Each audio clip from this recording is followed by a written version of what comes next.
What's up, everybody? Welcome back. Welcome back. Welcome back to another immaculate episode of the Good Service Podcast.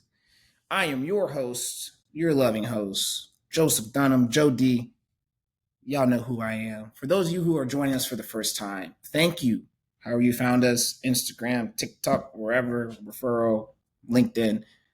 We don't care. We're just glad that you're here. We're grateful that you're here. A little about us and who we are. We are your source for good news, wholesome stories, positive stories around the amazing works that service-based organizations, nonprofits, charities, foundations, you name it, even some for-profit companies that have a mission to serve and make their communities a better place. We're your source and your place for these conversations.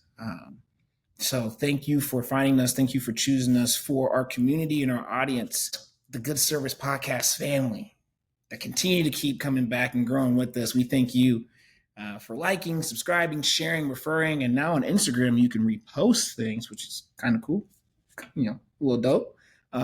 Nonetheless, you are what drives us each and every day. So enough about me, because you all know who I am and you know what we do here. We're going to dive into today's guest. And I couldn't be more excited about today's guest, who she is, the trailblazer, the baddie. Yes, the baddie she is. Where to start? Wow, we're joined by a powerhouse of purpose, Necole Jackson. Necole has built multiple thriving nonprofit initiatives. Her work is rooted in empowerment, community, and unapologetic self-confidence. She's the visionary behind Bemore Baddies, a movement dedicated to inspiring women to embrace their power. Bemore Belles, a space for young girls to grow in confidence and leadership. Necole blends her corporate leadership experience, her passion for service, and her bold creative energy to help women and girls not just dream, but take action. So join us in welcoming the one and only Necole Jackson. The crowd goes wild. Thank you. Thank you so much for that introduction. I'm like, wow, who's that? It's me. Thank you. I'm glad to be here. It's you, the one and only, the baddest of the bad. Yes, that is so you. And we are so glad you are here. How you feeling? What's going on? What's up? Feeling great, feeling excited, but more importantly, excited to share, about myself and about my nonprofit and to chat with you. I'm excited about the podcast. And I want to say thank you for allowing me to be here with you and to just introduce myself to the world. Absolutely. It's by the grace of God and how he works that you're here. Right. So shout out to the big man. Thank you so much for ensuring this beautiful conversation takes place. Again, for those of you who are here for the first time, I want to share just a highlight of who Bemore Baddies is. And so founded 2015 as Bemore Belles, which was a mentoring program for teen girls in Baltimore, Maryland, focused on education, etiquette, and exposure. Bemore Belles is the reason the organization exists. So Bemore Belles and Necole's initial initiative was to focus on providing proper resources and exposure to young women, 6th to 12th grade, giving them the right resources, the right mentorship, helping them grow into themselves, refusing to settle for mediocrity, breaking the stereotype, and empowering them to be more. Thus, as you would imagine, we all grow older more gracefully to become Bemore Belles, the ideal, or Bemore Baddies, the ideal woman, the ideal women. So together, their goal is rooted in education, the boss lady lifestyle, from entrepreneurs, mentors, believers, fashionistas, mothers, and much, much more. So through events, Necole and the organization are providing experiences that empower baddies to believe more, support each other through their endeavors, and evolve into the women that God has created them to be.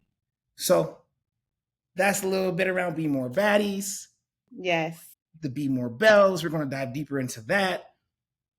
Yeah. We want to give a shout out So, also for our first time watchers, listeners, our new family members, we always like to share how we found out about today's guest and got introduced. This goes to Angie Ward. Angie, this is coming straight to you. So you're out in Maryland. My dad lives in Maryland. He's over in the Severn, Odenton area. I was visiting him for his 60th birthday. You know, he's always telling all his friends, "Oh, my son's got a podcast. You should listen. You should listen." You know, proud parent stuff.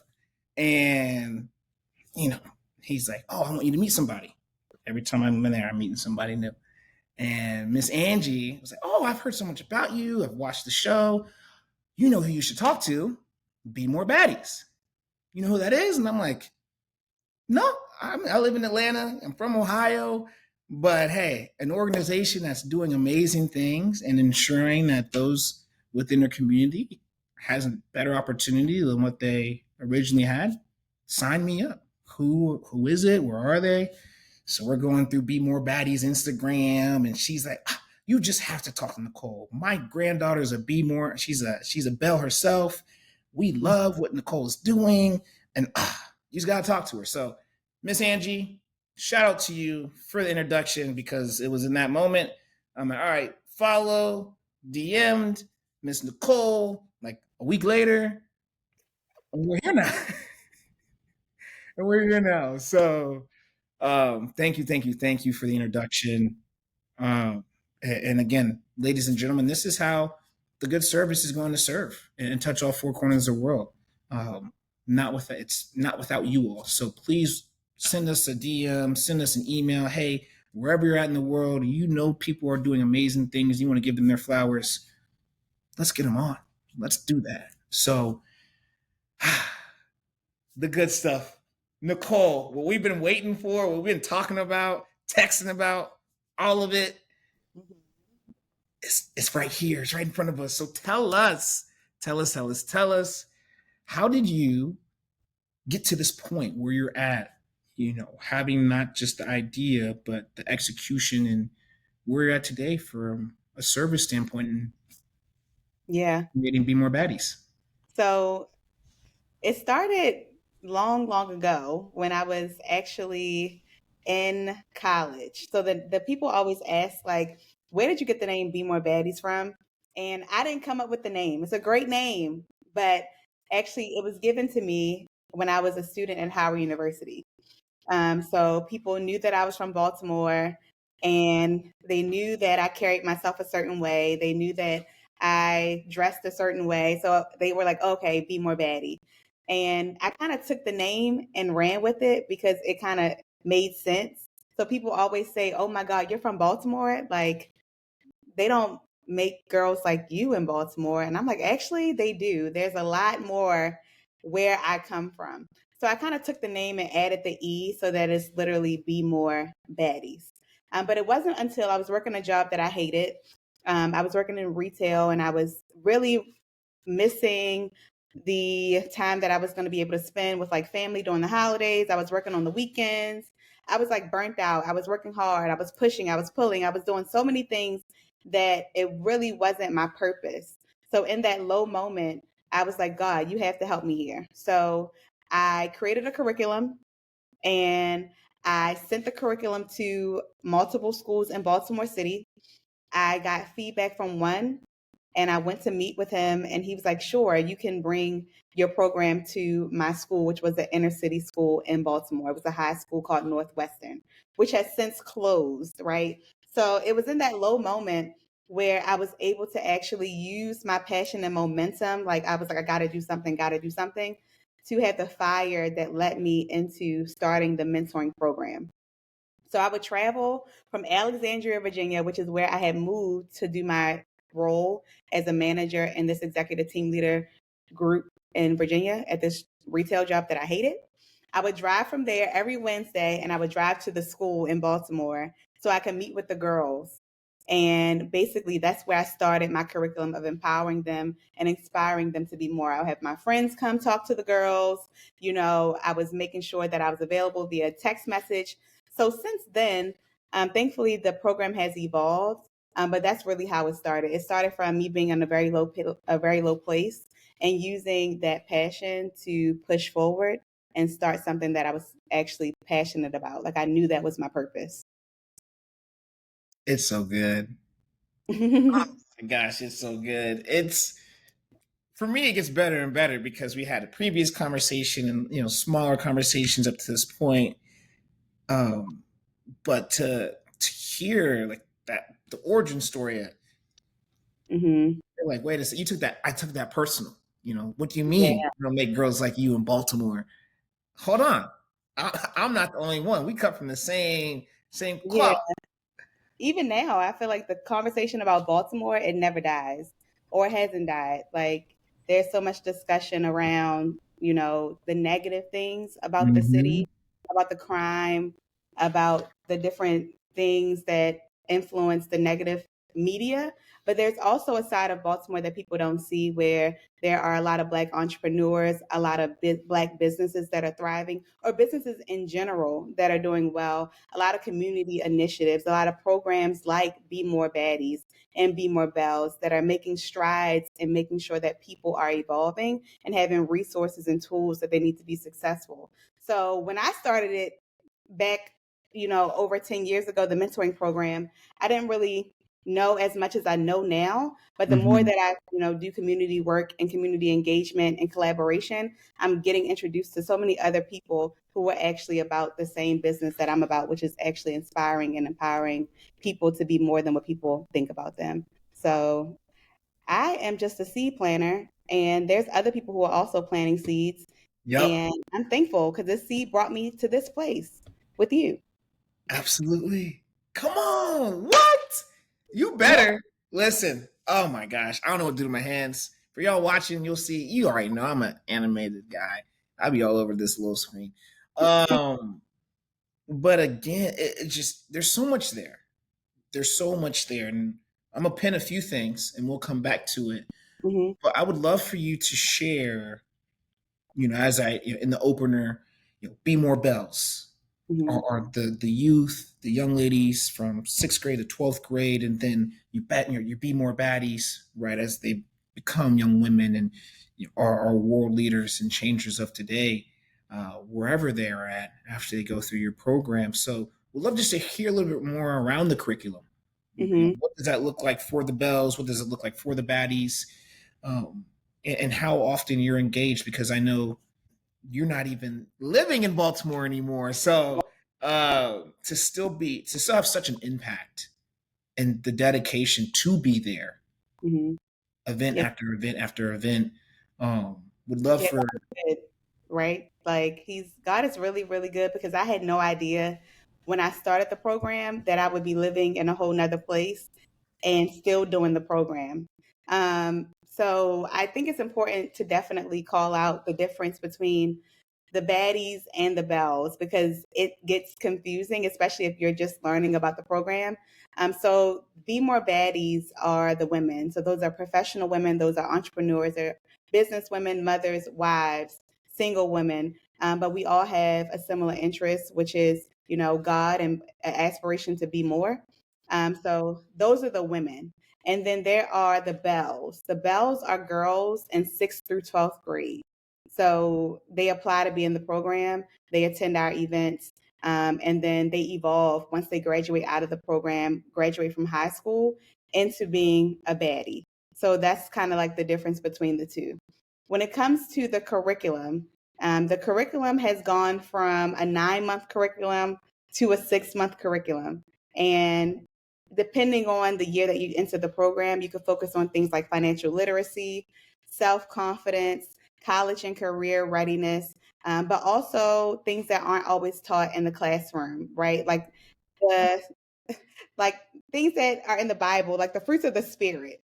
Like who talks about character building? Who talks about, being patient and forgiveness? Like we even had a topic this year where we talked about forgiveness because people don't understand. Like you could be successful in having all these great things, but if you have unforgiveness in your heart, then that really takes away from you being able to prosper in life, right? So we sure that the girls understand the importance of forgiveness, things like time management, things like, core principles and values that I've learned as an entrepreneur, as a businesswoman, and just as an adult, things that are important to helping them be more successful.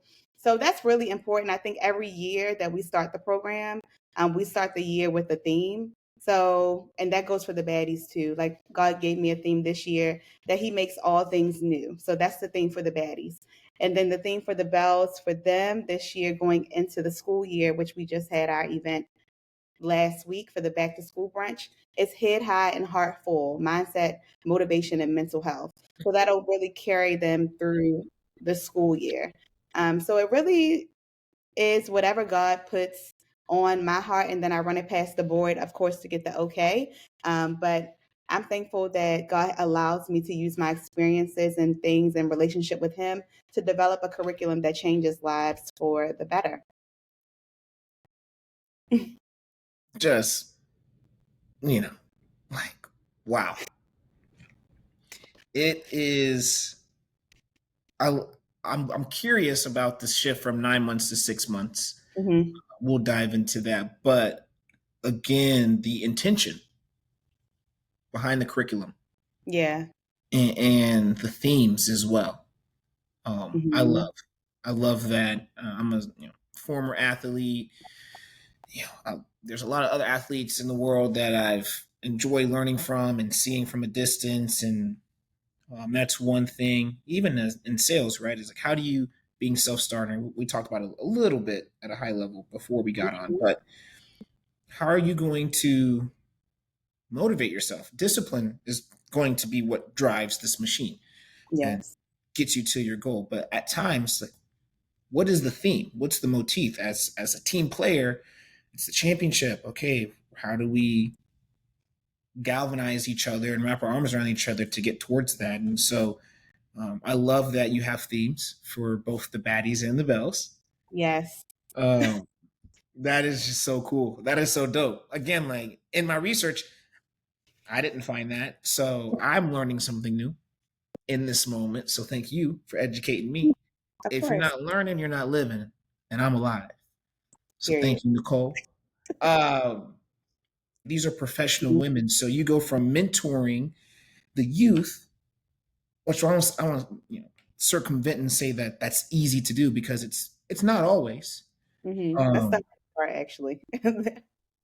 talk about it. What's hard about?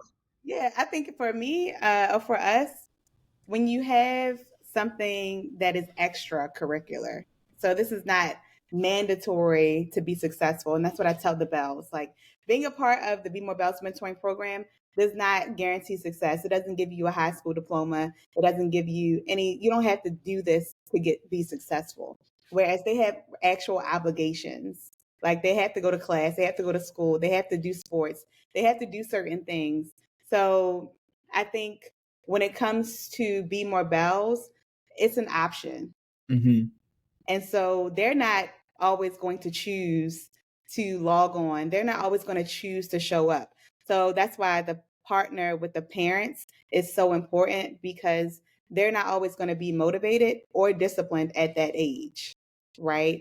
So I think working with girls that are in 6th through 12th grade, it's kind of like you have to put yourself in their shoes and empathize with them. And I know you said a little bit earlier about the shift from like 9 months to 6 months. And a part of that is realizing that at that age they are having they are having other things that compete with extracurricular activities. So they are playing sports, they are going to church, they are having birthday parties, and they are doing internships, they are doing different things. In the summer they're working, right? So do they really have time to log on or to meet up every Saturday from, for 9 months?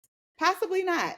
Or can I set them up for success and say, hey, 6 months, let's commit to meeting majority of these Saturdays. Here's the calendar. Here's what we have to do. This is what we're talking about. So that was really, I think, the shift from 6 to 9, from 9 to 6. It was more so about a partnership and making sure that we are being realistic in regards to how effective the program can be when girls have competing priorities. And then also with me being in another place and having to be there and making sure that when it's time to meet in person, I'm actually in person. I'm actually there. Because one thing that I've also learned about mentoring girls is consistency. When you are building relationships with girls, you have to be consistent, because if you show up one day or show up one year and you don't show up the next, it's like, well, dang, did they really care? Do they really care about how I'm doing? So I'm learning all these things as I'm building the program and evolving over the years. And so it's an ongoing process. Hey, Yeah. like you have the right people around you to, as Hmm. you're growing, Yes. positive growing pains, as I like to say. So again, uh, just so dope, Hmm. for you to, like you said, put yourself in their shoes, because it's easy to not do that. It's Yeah. easy to think, hey, you know, when I was your age, I needed this or I wanted this. So it was easy for me to have that fire and then to seek it, probably Hmm. because it didn't already exist. And now that it exists, getting them to see and understand the value in mentorship, being a mentee, what it means to be a belle, uh, Hmm. and just that, again, that intentionality, like you said, going from 9 months to 6 months, and really understanding, meeting them where they're at, which is Hmm. major. How about for the baddies, our grown women? Hmm. What Yeah. is And I before see you, my first? the baddies don't have a curriculum. They don't have a curriculum. All right, so so They have an annual event. So the baddies have an annual event. It's called the Baddies Annual Gathering. That's what we're really known for. And it's in Women's History Month. oh, excellent. I mean, I don't want to say it makes all the sense in the world, but It I helps, right? mean, like, and it's nice 31-day month. Sorry, it's March for you. For those of you listening and watching, um, baddies, their annual. Is it a gala or is it just the annual It's an annual gathering. gathering? And we like to say it is a sisterly, social, stylish experience. So it's like spiritual, it's all the things that we stand for. Sisterhood, style. So a lot of women look forward to what they're going to wear. It's a coordination of colors, which has been pretty consistent over the years. It's been our biggest event when it comes to the baddies engagement. So they look forward to coming together every Q1, and we've done 8 of them so far. So dope. Hmm. Yeah. Shout out to my sisters, Yes. all the baddies, all All the the baddies. Bemore baddies out there in the world that come and they fly, probably imagine, fly back to Baltimore. Yes, in Baltimore. Yep. Yeah, so wherever y'all Shout at out coming to back the baddies. home, Yes. yeah, The shout baddies out to the show up. city. They show up. The baddies they show up. The Baltimore baddies, one thing about Baltimore, which you had like you will see, is like Baltimore shows up and shows out. Okay. Especially if it's something that is of value and like community engagement, like but Baltimore, they show up. And so I want to say shout out to all the baddies, all the women who show up every March for the baddies annual gathering. Y'all are those girls for sure. You the ones, not the twos, not the threes. You the ones. I can't lie. I'm having so much fun just saying baddie, just like baddie this, baddie that. Be more baddies. And you Like, know how much I considered like taking that part out, but I'm like, I really can't because that's who we are. Like, who cares if you need to be educated on the fact that baddies is not a bad word? I think it's a conversation starter, and there is a lot of publicity around baddies and stereotypes around baddies, but we challenge that, right? That's what we're about. We're about challenging stereotypes and making sure that people are able to see everything from a different perspective. And so that's kind of where the baddie part plays into our core values as well. Like, yeah, we're good. Baddies in a good way, in the best way. in the best way. In the best way. Yes. So thinking about, I mean, you've been around Bemore Belles, Bemore Baddies, 10 years and counting. That's a beautiful thing. Did you have someone that you looked up to growing up that helped you develop your self confidence, just to who you are as a trailblazer and as a leader? I know you're a first generation college graduate. Mm-hmm. Yeah. So, where did who was that for you? Where, like, what did that look like? So I think my biggest inspiration when it comes to life and the way that I am, anybody who knows me knows my mom. Like, it I don't know. doesn't. Yes, well, you're going to get to know her, right? You're going to get to know her because anybody who's around me or knows me, we just met, but anybody who knows me, they know my mom because they see her.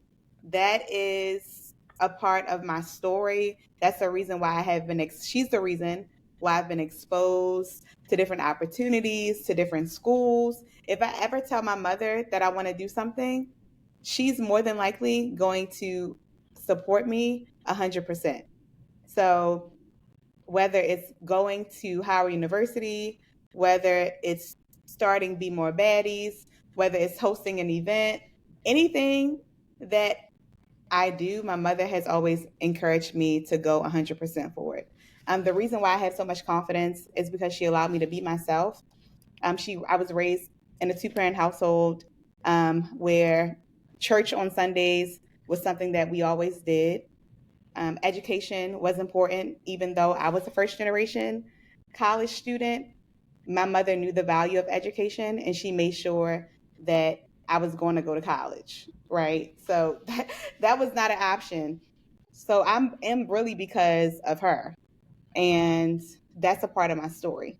So even though my mother didn't go to college, my mother's from Mississippi, which is a small town in Mississippi, Meridian, Mississippi, where she was one of the only Black students in her class, right? So she knew the value of education back in the 1960s, right? It's totally different time. But she put me in environments like Roland Park Country School, which is a private school for girls in Baltimore, very well known, where I was one of four Black girls in my graduating class, right? So when I would go to her and talk about I didn't want to be there anymore, she was like, okay, let's go look at these other schools, knowing good and well that she wasn't going to change the fact that I would be going to get my education from a place like Roland Park, where she knew that I would turn out to be who I am today, right? She knew that the education in the small classrooms and the value that they added was going to be something that I needed, right? So I think that my mother really is a good example to to me, but also to women, to know that they have a firsthand impression on how their daughters are impacted by their choices. And so that's why I always say that the partnership between the parents and the guardians of the Bells is so important, because even if you don't feel like it, there has to be someone who's going to push you and say, this is for your better good. And that's what my mother did for me. Like, she always listened, but at the end of the day, she made the executive decision to put me in places and around people that would benefit me. So she is my true inspiration. And that's why I gave her the Baddie of Benevolence Award this year at my annual brunch, which honors women who show benevolence. So it's all a full circle moment. Yeah. Yo, shout out, moms. Shout out, Miss Jackson. Shout out Yes. to you. Shout out Shout to out to my you. mother. Yes. And not to say my dad isn't amazing as well, but if you talk about We're not who's my talking. big, We're not talking about that.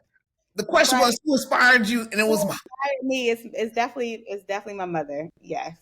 She is the one. Nah, let Yep. me stop. Let me stop. Shout out to Mr. Jackson.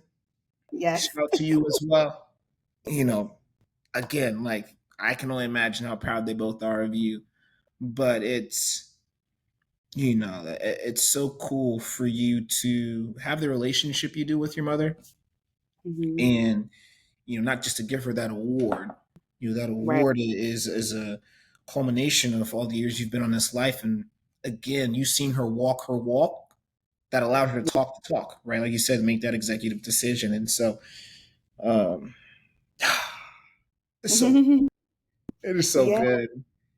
Yeah, as you were talking, I was just selfishly, I was thinking about my mother. It's like, Oh, it's my tell us girl. about tell us about your mother and Oh how. man, the people, Oh, the Good Service podcast family, they know about Mama T. They know about Miss Tianka. I Uh, don't know about her. all right, I'll do my best to keep this um, sweet and short. Man, my mom is she's a warrior. She is she was the provider, the protector, the I mean, she was a single mother for a handful of years of my life. She had been through a lot. We she was in an abusive relationship in front of my brothers, in front of Mm, us. No child should, no woman should ever have to go through that. Being cheated on, having someone put their hands on them in front of their children. She is a giver. She mm, would give you the shoes off her feet, the shirt off her back, and find a way the next day to make sure she's good, make sure we were good. Uh, mm, it's just nothing ever. It's the most high spirited person that nothing ever gets her down. And it's like, man, I remember I have this very, very vivid memory of my mom. I was 7. She was a hairstylist. She still does hair to this day. She's been doing hair since she was like 8. oh wow. And literally what, like, let's just say a very long time. Mm-hmm. She's young, but like I don't want to, age her out to the people. Mm-hmm. Because I know she's gonna watch this and listen to this and be like, what are you telling these people my age for? She's 55. Anyway, Oh, she's young. Yes. but she's been doing hair legit since she was a little girl. And I remember she was up for a promotion and rightfully she should have got it. But she didn't at the salon. And she came home and, it was a rainy day. And she just told my brothers and I, like, hey, listen, regardless if you're a good person or a bad person, you have to fight for what you want. You have to go after what you want. Even if you still don't get it, you have to show up the next day and work as if you do have it. So growing up, effort was a lot. Effort meant a lot. She instilled that in my brothers and I that effort was a lot. It showed you cared. You can't fake it. And if you do fake it, it's obvious and it Mm-hmm. won't amount, right? So yeah, she just love her to life. I love her to life. Her life. Yes. Love her How to much life. you? And Yeah. yeah, we just, as you're talking about making the executive decisions, we had, again, we're very close. It was cool to see her parent how she did. She gave my brothers and I all the same tools, my younger sisters as well, when my Mm-hmm. Disney princesses came about. But she gave us all the same tools. She loved us all, like to the best of her ability, how we all needed to be loved. Mm-hmm. That's one thing that we talk about because we're all very different. I'm Mm-hmm. definitely like I think I'm like the black sheep of everybody. Um, but uh, it's just cool to be so close to greatness. I tell her this all Mm-hmm. the time. I used to be in the salon with her because my father lived in the D.C. Baltimore area. We were in Mm-hmm. Ohio, so on weekends my brother's at their dad's house. I'm with mom. I'm at the salon, so I'm Right. helping her sweep, or I'm just seeing I love her every day do her thing. And again, just what you said about that executive, she let us make our own decisions. She would give us the information. Hey, when I was your age, I did this, and this is how it went. Or your uncles did this, and this is how it went. that. Mm-hmm. If you're going to sign up for something, there's no quitting. You're going to see through, whether that's Yeah. football, soccer, you want to get into band, there's no quitting, Yep. right? And so just instilling those things in us. And as I grew older, I understood what she was doing. And it's like, man, that was the coolest way. She's like, listen, the stove is hot. Don't touch it. Yeah. You know, but if you touch it, what'd you learn? Right. Okay, what are you going to do Yeah. next time? Are you gonna listen to mom? What have you? Or if there was something that she didn't do that we wanted to do, we'd sit down and have a conversation around. Why do you want to do this? Is it Yeah. friends? Is it you? Okay. And she would hustle to make sure we got it or were able to be involved in some sort of way if she could. So Yeah. again, as you just said that about your mom kind of knowing ahead of time what the outcome would be, but Yeah. letting you live, letting you experience, and not like holding that against you. Yeah. You And made I the don't think decision you did. parents understand. I don't think parents understand fully how much their children value their like opinion. And that's like what I'm learning as well when it comes to like the mentoring program. A lot of the girls want to be like their moms. So like presence of women, mothers included, is so important when it comes to raising children, not just girls, but just people in general. And I know for me, my mother, when I was in high school, like she signed, I was probably like a senior, like big sister, little sister program. So I started to see service through my mother as well. Like she was always giving, she was always making sure that I was volunteering. So like that exposure to service and scholarship and sisterhood, all that stuff comes from my mother putting me in different spaces.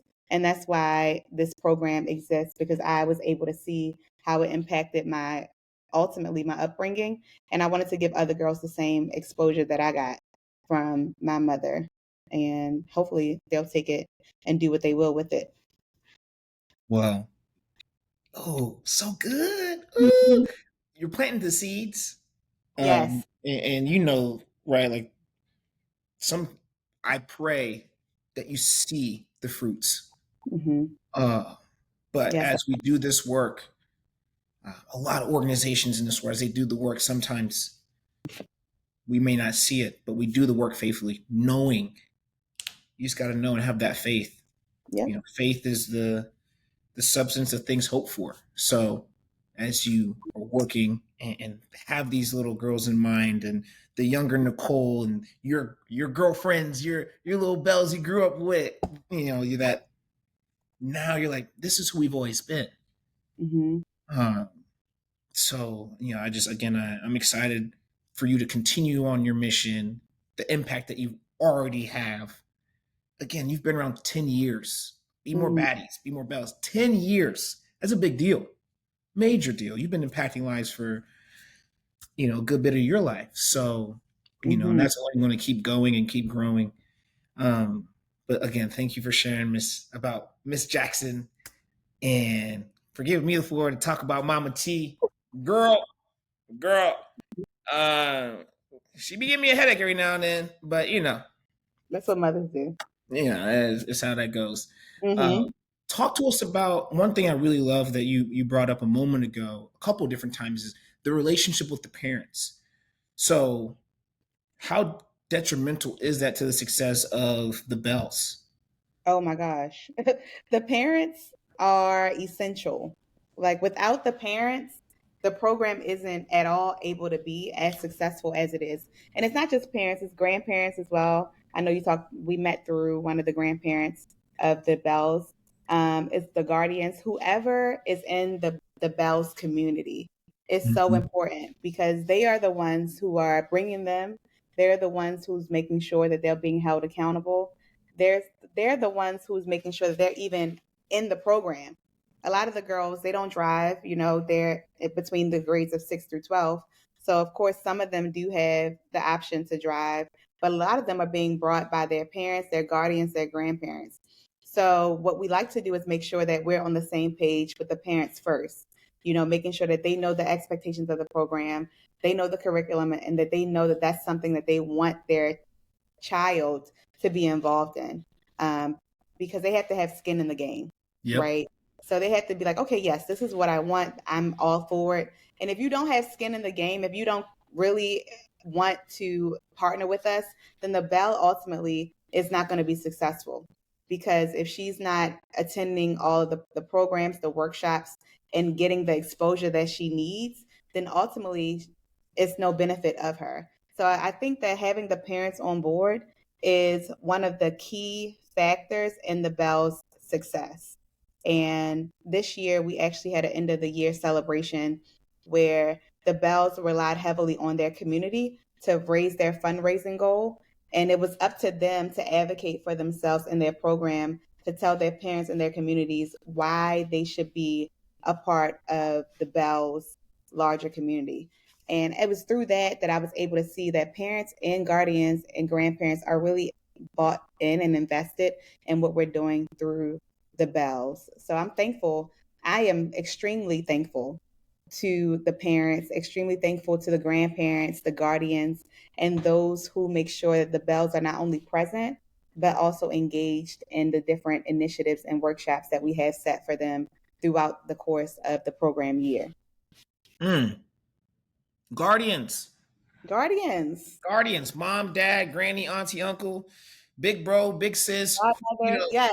God, like, thank you. Yes. And what I've noticed from looking at like analytics and different things, grandparents are very invested. They don't Like, play. they don't play. I think they kind of see how, times are changing. And I think we even see at our age, like times are changing. Like we had MySpace, we had Facebook. Things are just getting different. Who was in the top 8? Who was in your top 8? Okay, I had a lot of people. I had a top 16. Yep. Yes. I was a whole coder. Had music. I had things down. It was a different time. We were ahead of our time without knowing it. Yes. So these Belles and these girls are ahead of their time. But I kind of think as the transition happens, the grandparents can kind of see, let me get my girl involved in something that will anchor her, right? Yes, she's great. Yes, she's doing good in school. Yes, she's an athlete. But there's some core principles that I want to make sure that as a community, we instill in her so that she can be more than what others are around her. And that's kind of where the partnership comes, because the parents know the GPAs. The parents know what they're getting called at about school. The parents know the attitudes that the girls have. The parents and the grandparents, they know firsthand why something like Bemore Belles would be beneficial to their daughter. And so because they know that, and I don't know them yet, I'm getting them just blank, from an application. It's up to the parents to really partner with me to say, okay, this is what happened with, Becky in school today. She got into trouble. This is what's going on with Becky outside of the program. So that partnership really helps us better mentor the girl and give her, feedback and inspiration based on our own personal experience. Because a lot of the things that they go through, one of the mentors, me included, have probably been through already. Yep. So it's just being that third party, that extra voice to kind of seal the deal on what's right. To seal the deal on what's right. Mm-hmm. Yeah. There it is. Go ahead. Yeah. Seal the deal on what's right. Seal the deal on what's I heard this, a while ago about grandparents. Grandparents, not all, some though, take their roles so seriously because they see it as a second chance to parent, right? To do the things that they necessarily didn't do the first time, not from like a guilt or a shameful place, but like, oh, I could have been more involved. I should have been more receptive to the extracurriculars and seeing the things and being more forward thinking. Yeah. Because now they have more time. Some grandparents are retired or just not as much responsibility, so they can be involved and kind of see around the corner in those things from raising mom and dad, right? So I thought that was very. I'm gonna say, well, why? Duh, that's why they want to spoil you as a grandchild, not just because you cute and you the baby, but it's it's an opportunity for them to do it again. And I thought that was a very beautiful thing to learn. So, but yes, love that all your Belles that have such devoted and dedicated support systems, because that's major. That just is paramount. It's paramount to success, growth, being loved and loved on and knowing what that looks like. So um, when it comes to, you said applications, you Yep. started out at one high school, one school district. So are you still involved in partnering with, schools at a time, or how does that work? If I live on the east side or even the west side, If and you just apply? side, the west side, the north side, the south side, you can apply for the program. Okay, so the criteria when I was in the high school, and it actually has evolved over the years because, like I said, I started in the high school. So now we have girls that are in the sixth through eighth grade. So now it's not just limited to high school. We actually have expanded our reach to girls Mm-hmm. that are also in middle school. What I learned is that in high school, a lot of the girls already, I wouldn't say it's too late, but in a way, a lot of the girls have already formed habits and things that it's hard to break. And Yep. so when you're trying to come in and challenge the ideals that they already have, it makes it difficult for them to be mentored properly, right? Mm-hmm. So it takes a little bit more time, a little bit more effort to change someone's behavior after they already think that they know it all. So what I've learned is that getting the girls at an earlier age allows them to be more open to being molded and influenced into doing the right thing. So prior to us doing that, it was in the high school. They had a GPA requirement, and they came really recommended by the social workers and the counselors that were at the school. Mm-hmm. Um, so that was that. And that was pretty challenging because a lot of the work that we do is spiritually grounded. So when we do have workshops, every workshop that we have in person or virtual, it does include prayer, right? So we are praying. We are making sure that we don't leave that Zoom call or we don't leave that building without me praying, one of the mentors praying, or even some of the bells praying. And in the school system, that's not the case. You can't really mix the two. So that was very important for me to get out of the school system. So 3 years ago, we expanded the program from just in the schools to any school as long as you're within the 6th to 12th grade and you go through the application process. And we don't have a GPA requirement, but most of the girls that come through our school are a part of Baltimore private schools, Yeah. or their mothers are in the Bemore Baddies community, or their godmothers, or they have found out about the Bemore Baddies and then they hear about the Bells. So it's like an ecosystem kind of where people who are in it tell people who are about it, not a secret society, but more just like a space where it's not, we don't really do a lot of like marketing and publicity around it. Now we're doing more than ever. Yeah. But it really has been about word of mouth and community driven. Mm-hmm. So those who apply are really like-minded people. Whereas in the school system, it wasn't as much of a like-mindedness as it was this person needs help and we want to help them. But they might need help from a psychologist. They might need help from someone else who necessarily wouldn't be a part of the mentoring program. Mm-hmm. And so that kind of pushed us in the direction that we really want to go in by taking it out of the school system and just focusing on the girl who needs to be inspired to be more through sisterhood, scholarship, and service. Now, no teenage girl is perfect. Even if she has a white fence outside and a dog and two parents in the household, she still needs community. She still needs sisterhood. She still needs to be able to know the importance of service and getting good grades. So I just think our target audience is really driven by the women that are in our community. Because at the end of the Mm-hmm. day, these girls are future baddies. We're giving them the tools and the resources and exposure to be baddies, right? So if you already think you're a baddie and you're 15, it's not going to work. It's not going to work. It's not going to work if you already think you have all the answers, right? We need somebody who's humble. We need You ain't got somebody the answer, Sway. right. You ain't got the answer, Sway.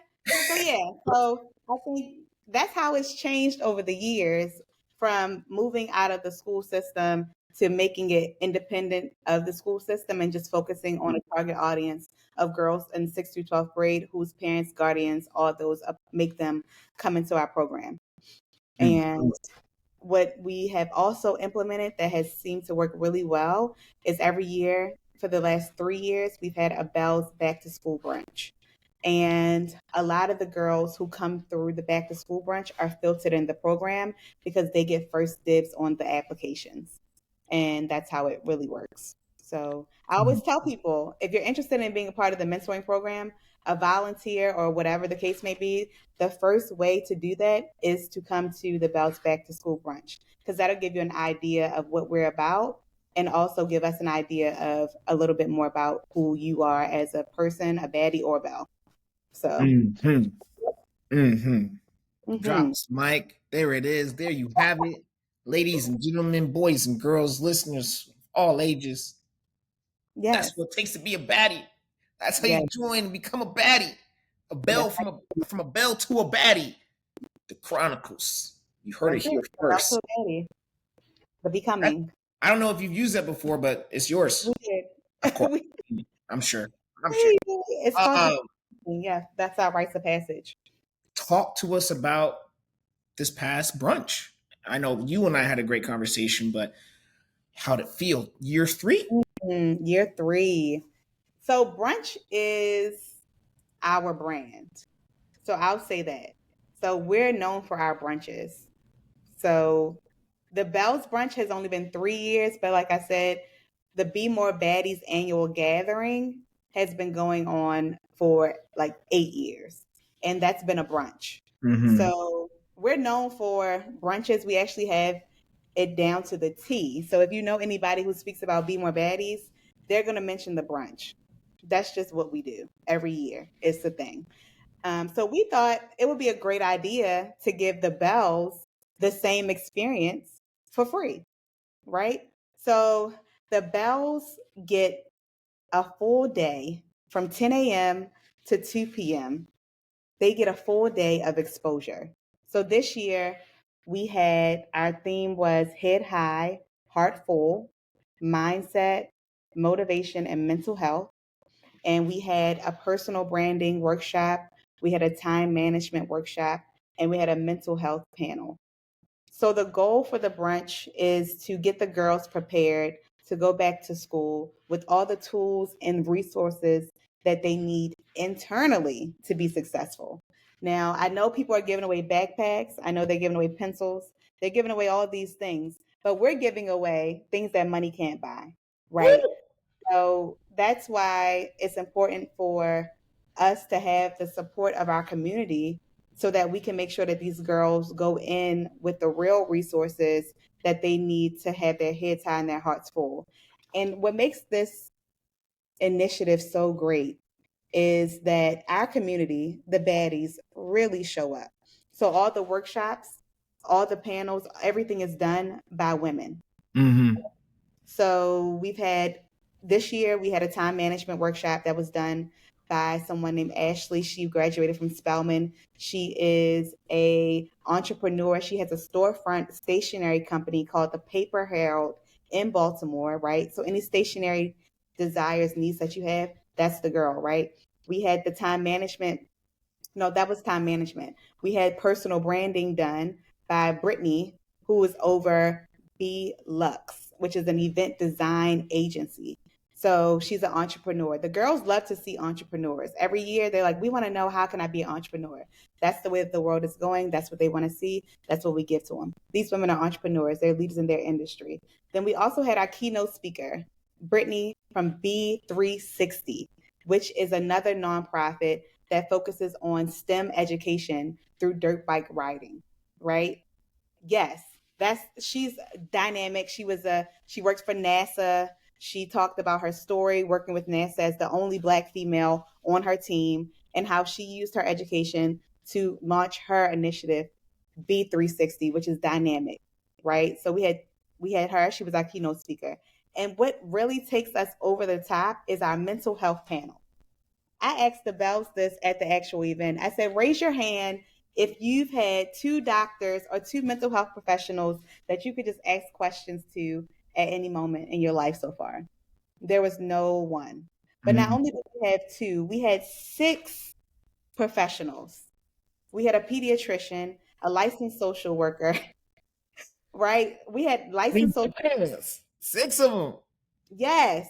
People who work in the school system as mentor specialists. We had mental health specialists. These are people with letters after their name, right? They have PhD, right? Doctors. These are social workers, really people who are qualified to speak on mental health. The girls are there. They ask them questions. Of course, we have a guided conversation, but the girls are able to ask them any question that they have about mental health, whether it's how to deal with relationships and friendships. What's the importance of hygiene and showing up as your best self? What is the importance of a good, healthy diet, right? Those things, these are what the girls need as they go back into school. So while they might not see the value in it in the moment, as we continue to sow the seeds, they're able to pull from what we've sown in them. They're able to pull from that as they continue to matriculate through the school year. So I am so thankful that God allowed us to get this idea of the Bemore Belles back to school brunch, because we have seen over the last 3 years the importance of mental health Yep. and how the girls really need to be poured into as they go into that new chapter, whether it's going from eighth grade to ninth grade to 10th grade, sixth grade to seventh grade, even, senior year. So It's a it's big just a lot of different things that the girls are going through, and we hear them, we see them, and we actually want to be there to support them through that journey. Come on. Yes, Brunch me down, brunch me up. I talk. Breakfast is my favorite meal.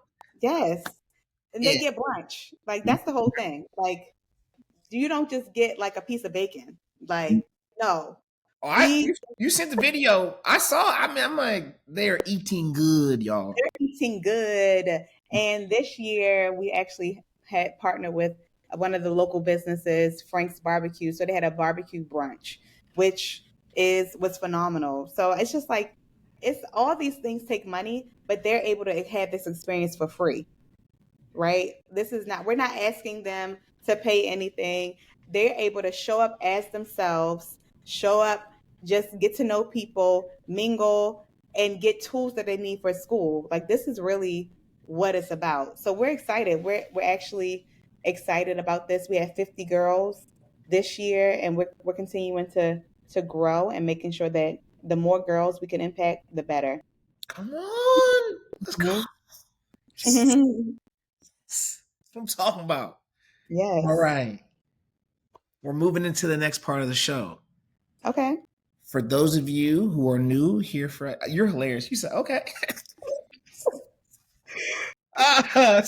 You're funny. It's called In Good Light. It's called In Good Light. It is just a fun way to get to know you more, our guest. So Miss Jackson, Miss the Baddie herself, got some questions through some deep research, Ooh. so the people can get to know who you really are, what you're really about. Um, let's go ahead and talk about it.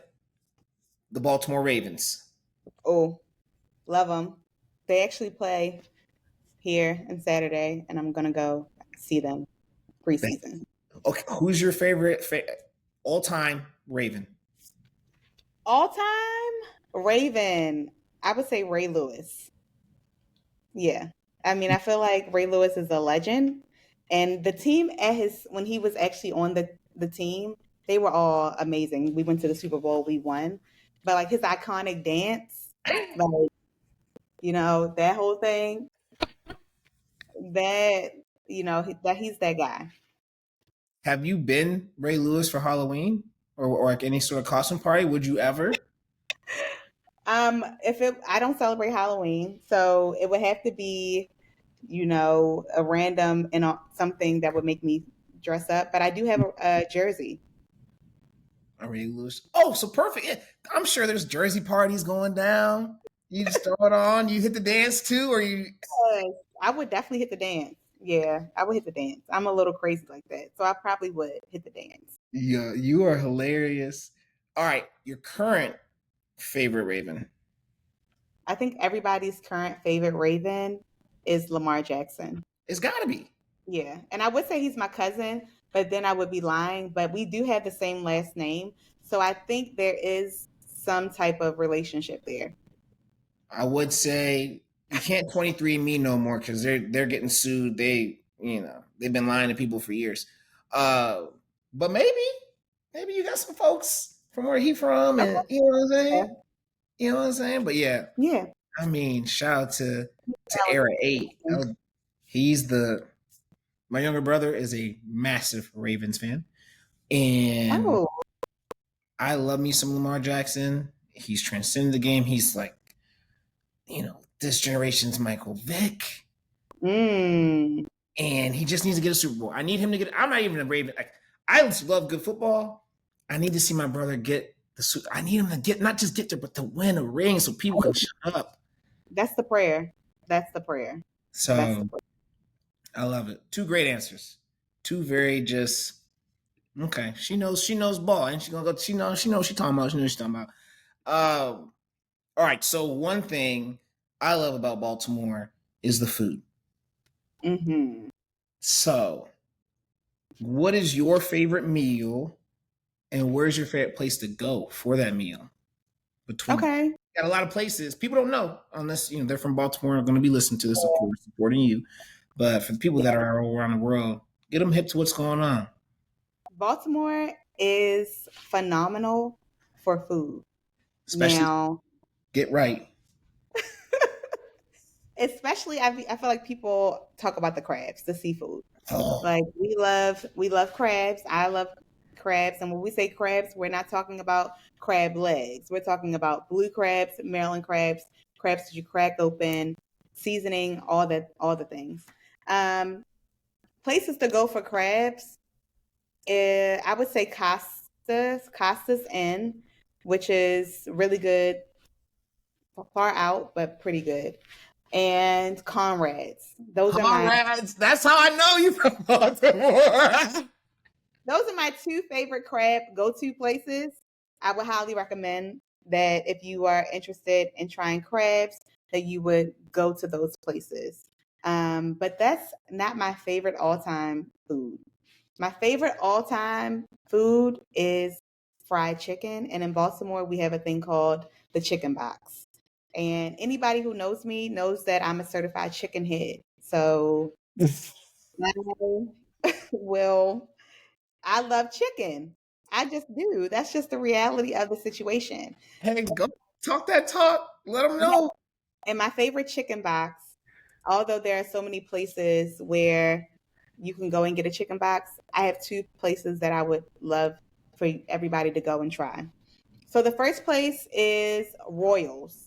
So Royals is in Edmondson Village, and it's like just a little carry out place. You go there, you order the chicken box, you get salt and this is my order. I get salt and pepper all over, ketchup on the fries, and special sauce on the side. Okay? That's what I get, and it comes with a half and half, which is half tea, half lemonade, extra ice. That's what I get. All right. If you want a bougie chicken box, which is my second favorite, you would go to a place called Black Swan. Black Swan is a staple for the Black community. Okay. But it's not just Black people, it's just Baltimore in general. But it is Black owned, and they have a chicken box on the menu. It's a little bit bougie. So it comes in a nice box with this nice paper, and you get fries and you get all these sauces on the side: ketchup, hot sauce, and mambo sauce. So those are my favorites. Those are the spots. I Those tell people that have never been to Baltimore, I'm like, make sure you eat. You eat, you eat, you eat. Every chance you get, you eat. Like, I'm not on TikTok, so I know y'all be dancing. The baddies, the bells, I'm sure y'all be, I don't know what y'all be doing. Yeah, you see you swimming, That's and then you, how I'm too young. Like that's I will say, like having mentees, I am hip. Yeah. y'all got it. Y'all got it. I'll stick to my moonwalk. I'll stick to my, my granddaddy. But for real, Baltimore is such good food. Mhm. Such good food. Again, I tell people all the time, even the gas stations have Chicken. Royal Farms. Yes, Like, chicken. don't like what you got? Yes. Yep. What you know about Royal Farms? Some wedges. Ah, What? come on. Woo! Like, I'm ready to go back now and get me one. it's hard to not be like, do I need to go in there? Like, nah. Like, I I definitely go. I Yeah. definitely go. And of course Old Bay. Like Old Bay is just Yeah. it's like Put that the stuff in. equivalent to what like garlic is to some, Italian pasta type dishes to Yeah. what Old Bay is to seafood. And there are some places that got Old Bay wings and Old Bay ooh, Yeah, you ooh. go bay wings. I sweat Old Bay by the time I leave my dad's. It's that serious, y'all. So, thank you for sharing some of your spots with us. I Of appreciate it. course. Really appreciate it. Um, you are a fashionista. Am I? You put that. You put that. You put it on. You put it on. So we're exiting summer. Fall is here. What are you excited to wear with the most as you think about your fall wardrobe? Boots. I love boots. Like Like cowboy boots. Timberlands? Okay. Yeah. No Timberlands. I'm sorry. Now you won't find me in those. But back in the day, I did have Timberlands and they were custom. And they had my name on them and everything. So, but as an adult, I have not put on a pair of Timberlands. No shade to Timberlands. As a woman, I do love cowboy boots. I love boots that have heels that are different colors. So I'm excited to put boots on the ground. I do love that. And then I also love layering. The good thing the good thing I think about like living in Texas is that it doesn't get extremely cold compared to home. So like when I go home to Baltimore, I'm able to put on like my coats and stuff like that. But here, I just like to layer, you know, put on couple layers, a long sleeve button down with a blazer or a coat. I am a true believer in being your true self. So I don't really like the idea of like influencing when it comes to fashion and style because I feel like people should be able to show up as themselves and what works for me might not work for somebody else. I think what's more important is knowing who you are, knowing what you like, whether you like colors, whether you like black, you like cotton, you like linen, you like shorts, you like pants. What is it that you like? Of course, there are some staple items like a button down t shirt, you know, things like this, something that I can just throw on with anything. So I think that instead of trying to influence people to shop at certain places or do certain things, I like to influence people to know who you are. Like, Come on. know, know who you There it is. are, and show up as yourself. And that should be where we start with everything. Yep, Know that's me. thyself. Know Know thyself. thyself. Yep. I was having that conversation earlier today. Don't get me started. Get me Oh, you started. did? But love that. Yeah. Well, I have great conversations every day. At least one. Thank you. Yeah. Look But yeah, okay. Little knee high boots, boots on the yes. ground. Um, I have like in Texas, they have places where they actually have like real cowboy boots that you can go into, and they're pretty expensive. They also have places where Very you can buy used cowboy boots as well. But I would definitely say one pair of cowboy boots is a good idea, at least one. noted. Yeah. I was in Get you. Nashville for work not long ago, and on Broadway, if you've ever been to Nashville, the main No. strip, there's a boot place, and it's buy one pair get two free for like $300. And Oh like, wow. I was there for work. If I would have been there for what friends or what, I was trying to get people at this conference, like, yo, we can go. Like, I was this close to getting my table to go buying some boots, but that would have been the only reason I've gone. I would have went to the strip because I went straight home, was knocked out because it was a day of mixing, mingling, all of it. Mm, I I'm gonna get a pair at some point. I'm gonna get a pair. Maybe. To. Um, but no, I love that. Thank you for sharing that. Oh, some of my favorite questions. Okay. Our favorite questions here at the Good Service Podcast. Finish this sentence. The world would be a better place if. The world would be a better place if people were more humble and they would see themselves as lower than other people. And I think people nowadays they say, well, you can't be too humble because then people will walk over you. But I think having a spirit of humility while knowing who you are will make the world a better place. Like, how can I serve you? How can I actually help you? If you have that heart posture, you can never really go wrong. I think sometimes we focus too much on proving ourselves and what can we get from this and how much are they paying and what can we, how can we make this work for ourselves instead of thinking, how can I serve someone? How can I give glory to God through this interaction? Or how can God Hmm. get glory out of this? So I think having a humble spirit and knowing that everything ultimately works out for your good, the world will be a better place. Um, so that's my whole thing. Be humble. That that was fire. We haven't gotten that one yet. And all 20 something, 30 episodes now. We haven't gotten that. To if people are more humble. Oh, it's come on. It is that was so good. And my thing is, piggybacking off of your answer, people I believe people don't know what humility is. Mm, Humility comes from being humble. It's like humble is weakness, humble is this. It's like, no, mhm. it's not. It's where did that come from? Right. The Where did that world. come from? So, understanding and being able to understand what it means to live a life of humility, Hmm. and then from there operating.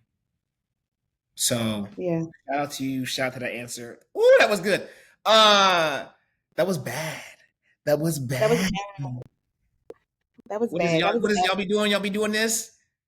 Yeah. Okay. There it is. I actually don't do this, but I know exactly what it is. Sure. You don't do that, but you do the TikTok dances and all the other things. Yes. You know what? I actually am getting more and more engaged on TikTok, but yes, for sure. Uh. Hmm. So, where does your heart to serve come from? So I don't know exactly when it started, but there is a moment in my childhood, I would say, my teenage years, where I went through I had no choice but to serve. Long Hmm. story short. So I was a student in high school. It was my sophomore year. I went to an all girls private school in Baltimore City, which is pretty well known. I was one of four Black girls in my class. So there weren't many Black girls in the school. I had gotten into a situation where I ended up getting into an altercation with another girl at the school. And that was the first altercation in the school's history. So you can imagine how my perception or the perception of me was impacted by the decision that I made at that point.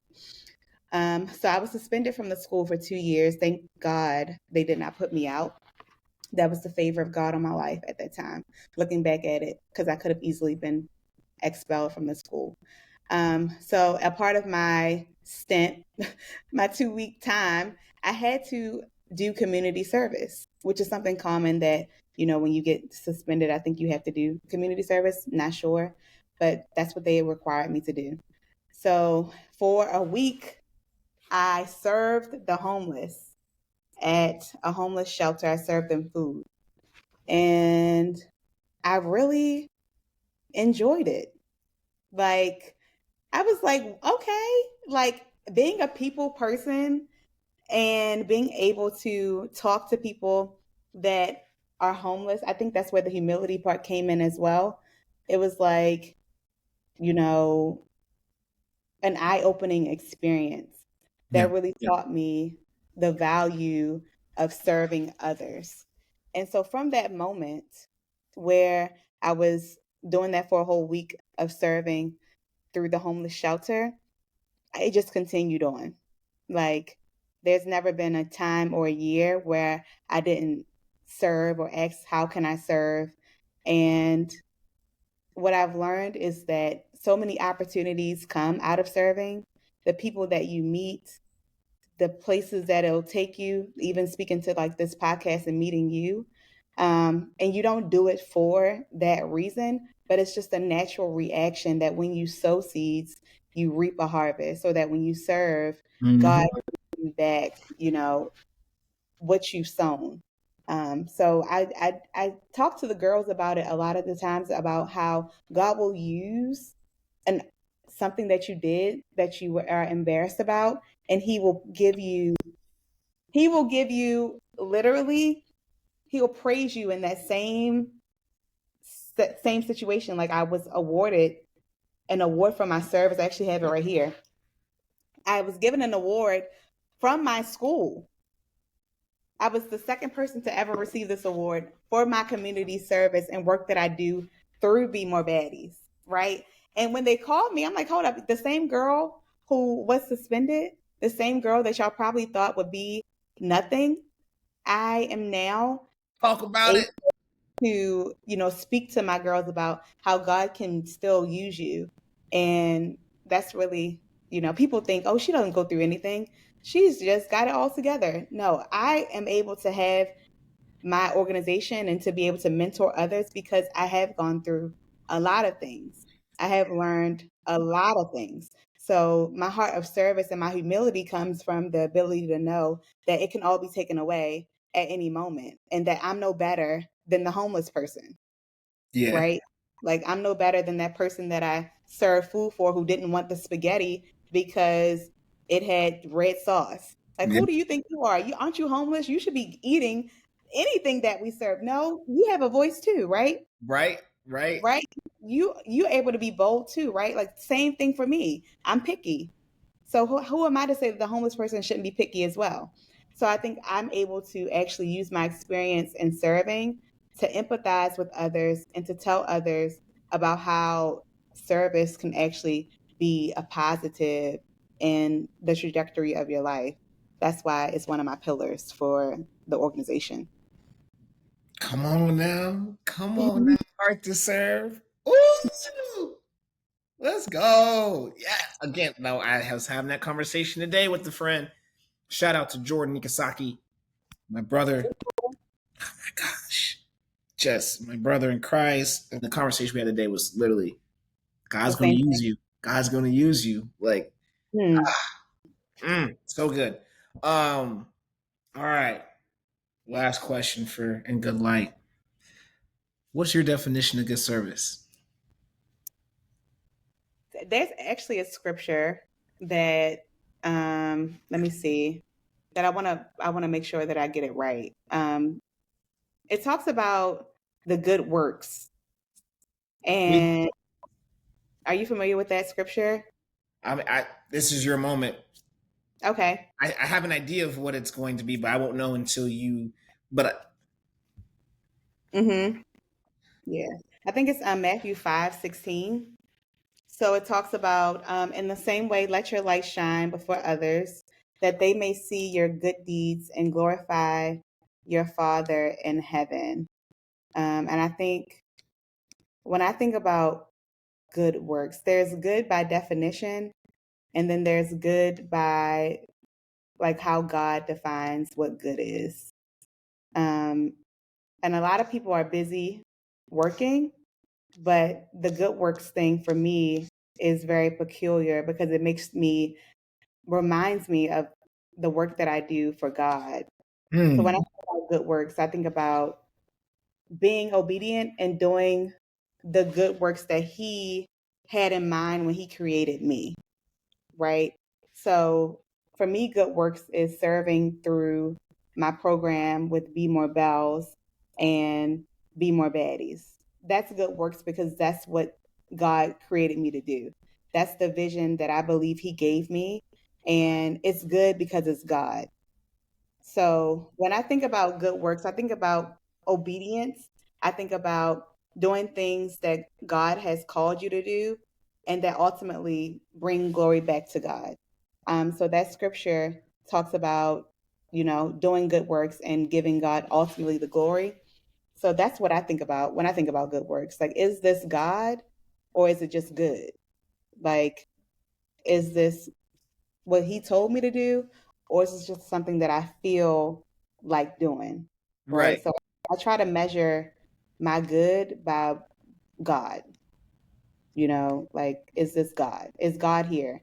Is he in this initiative?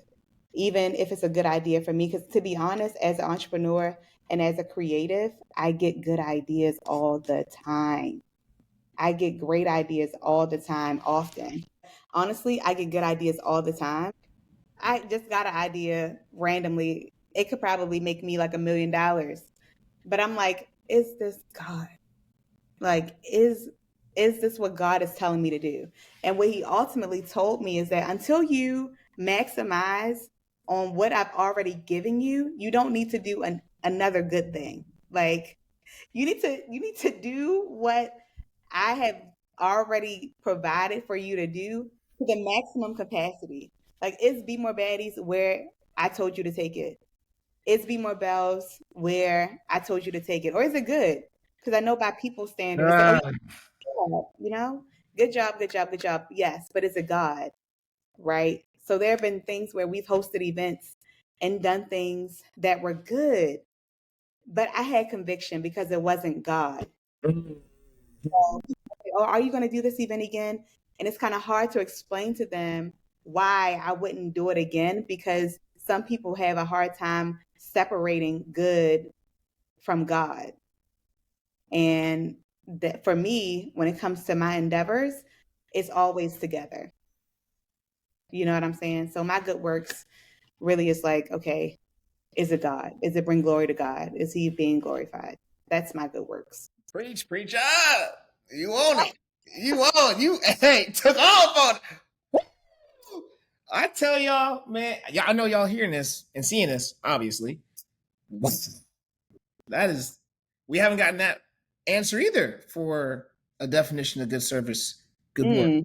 So okay, baddie. The baddie's bringing it. The baddie done brought it. Yes. Unfortunately, great conversation has to come to a close. Are we done? I had more. This is now the end of the show. As you all know that have been here before, it's called Before We Go. For those of you who for the first time, it's as it sounds, Before We Go. So, Miss Jackson, the baddest of the bad, the baddie herself. Baddie, baddie, baddie. Y'all, do you have like a jingle? Like a Now song? that we have a slogan. Well, I know your slogan. I know the slogan. But I was just like, maybe if you ever do a commercial or market, you know what I'm saying? Just a thought, just a thought. Oh I well, like we want God thoughts, God's answers and understanding only, not good that. answers. So, but just it was a thought. Mhm. Uh, please, this is your moment. And before we go to selfishly share how people can follow, can subscribe, can donate, can pour into the Bemore Baddies. So please take us away. Socials, all the things. How can people tap in and support? Thank you. First, I want to say thank you for the opportunity to be on your amazing podcast. Thank you to everyone who's listened, who's made it this far in the podcast to even learn more about where they can find me, and it's really, I try to make sure that people understand that it's not about me. It is about the organization. It is about God. So if you're looking for me, you can find me at It's Necole. That's my social media. But if you're looking for what God is doing through me, then you can follow at BemoreBaddies on Instagram. And there's also our website, BemoreBaddies.com. where you can find out more about our organization. There's a link to donate as well on there. We have events coming up. Our next event is going to be About it. Talk about it. sure guaranteed for sure is, I would say, March 2026. That's our Baddies annual gathering. But this year I am celebrating 10 years of mentoring. So the board is discussing an opportunity to celebrate that achievement.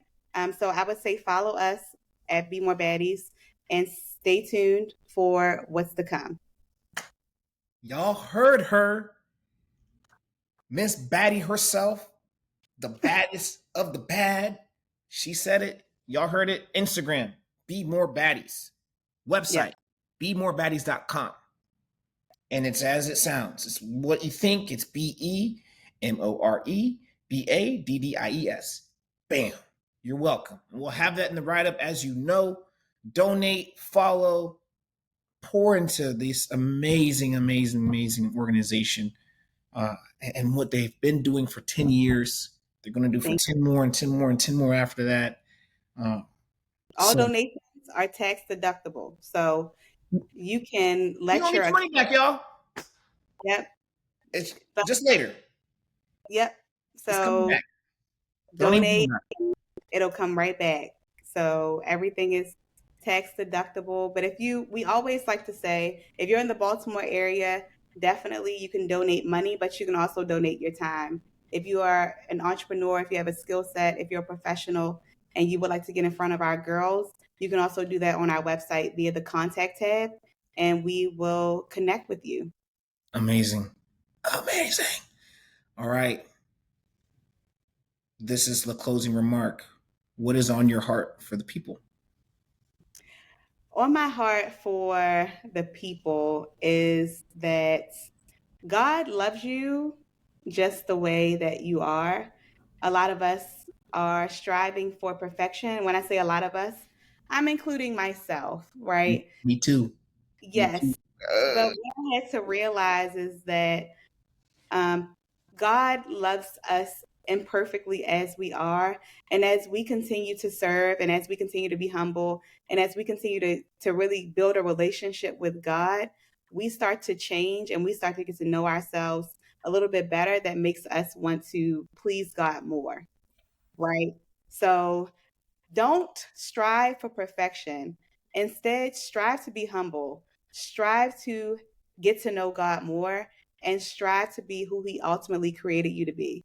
In that humility, in that service, God will reveal Himself to you and He will reveal more about yourself, and you will be able to become more and more of who you ultimately really want to be. Because at the end of the day, everything that makes us imperfect works together for our good. God uses every mistake. God uses every failure. God uses every success. God uses every obstacle, every challenge, everything that we go through to ultimately bring Him glory. So if you strive for humility and strive for service, God is going to make sure that He gets the glory out of your situation. So I would just say, if you're going through like me, if you strive for perfection, God loves you just the way that you are. And there's nothing that you can do about it. I was not expecting. Y'all heard her yelling at y'all as she was preaching. Again, just going and go crazy. And that's a closing remark from Miss Baddie herself, Miss Necole Jackson. Thank you again for being here. We loved having you, your baddies, your belles on the show. Again, amazing things going on. So keep going, keep growing.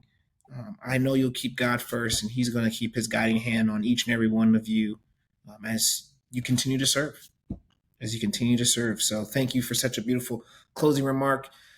And that's it for another amazing episode of the Good Service Podcast. For our first-time listeners, we hope you come back. I know you'll come back. This felt too good. There's no way you don't come back. Right?